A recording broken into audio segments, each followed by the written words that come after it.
ভাতের পাতে আলুর ঘাঁটি, সাথে আস্ত ডিম। আহা, কি তৃপ্তি! বগুড়ার এই তৃপ্তিময় মজার খাবারটি শিখেছি আমি আমার ভাবির কাছ থেকে। আলুর ঘাঁটিতে ডিম আস্ত রাখলে এর স্বাদ হয় একেবারে অন্যরকম। ছোট লাল আলু নিয়েছি, আলুগুলোকে ধুয়ে সিদ্ধ বসিয়ে দিয়েছি। আলু সিদ্ধ হতে থাক, এই ফাঁকে একটা স্পেশাল মশলা বানিয়ে নেই। নিয়েছি বড় সাইজের একটা পেঁয়াজ, 1 চা চামচ জিরা, 5-6টা রসুনের কোয়া এবং হাফ চা চামচ রাঁধুনি মশলা। এখন পাটায় সব কিছুকে ভালো করে বেটে নিচ্ছি। মশলাটা দিলে আলুর ঘাঁটির যে টেস্ট সেটা আরও কয়েক গুণে বেড়ে যায়। মশলাটা বাটা হয়ে গিয়েছে, আমি একটা বাটিতে এটাকে তুলে রাখছি। এই সময়ে আলুগুলোও সিদ্ধ হয়ে গিয়েছে, আলুগুলোকে ছিলে নিচ্ছি। 6টা ডিম একটা পাতিলে সিদ্ধ বসিয়ে দিয়েছি। এই ফাঁকে ছিলে রাখা আলুগুলোকে একটা পটেটো মেশার দিয়ে মেশ করে নিচ্ছি। সবগুলো আলুই ভালোভাবে মেশ করে নিয়েছি। অল্প কিছু আধ ভাঙা থেকে যাবে আর বাকিটা পেস্ট হয়ে যাবে। ডিমগুলিও সিদ্ধ হয়ে গিয়েছে। এবার ডিমগুলিকে ছুরি দিয়ে চারিদিক থেকে হালকাভাবে একটু চিড়ে দিচ্ছি। চুলায় একটা হাঁড়ি বসিয়ে দিয়েছি, তাতে দিয়ে দিচ্ছি আধা কাপ তেল।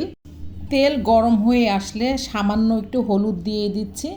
তারপর এখানে সিদ্ধ করে রাখা ডিমগুলো দিয়ে দিলাম। ডিমগুলোকে হালকা লাল করে ভেজে তুলে নিলাম। এবার একই হাঁড়িতে আধা কাপ পেঁয়াজ দিয়ে দিলাম। পেঁয়াজগুলোকে কিছুটা সময় ধরে নেড়ে চেড়ে নরম করে যেই মশলাটা বেটে নিয়েছিলাম সেখান থেকে 3 টেবিল চামচ মশলা দিয়ে দিলাম।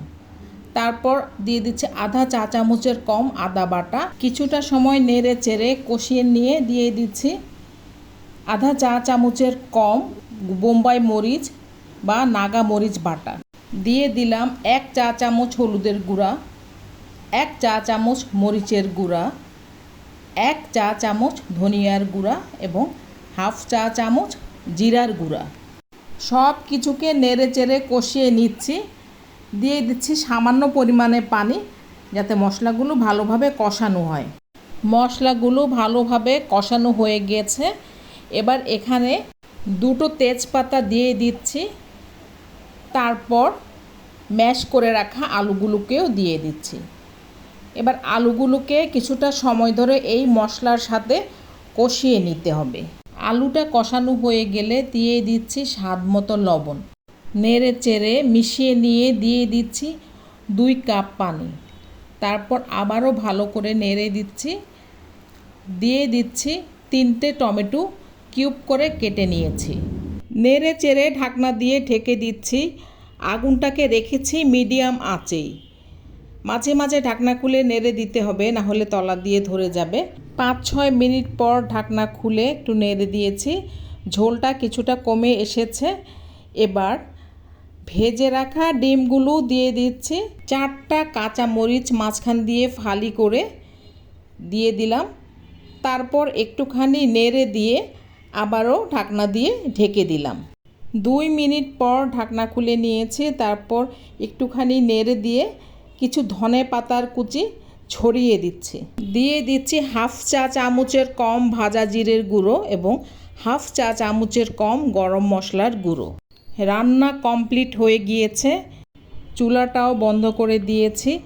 এবার সুস্বাদু মজাদার এই আলু ডিমের ঘাঁটি একটা বাটিতে বেড়ে নিচ্ছি।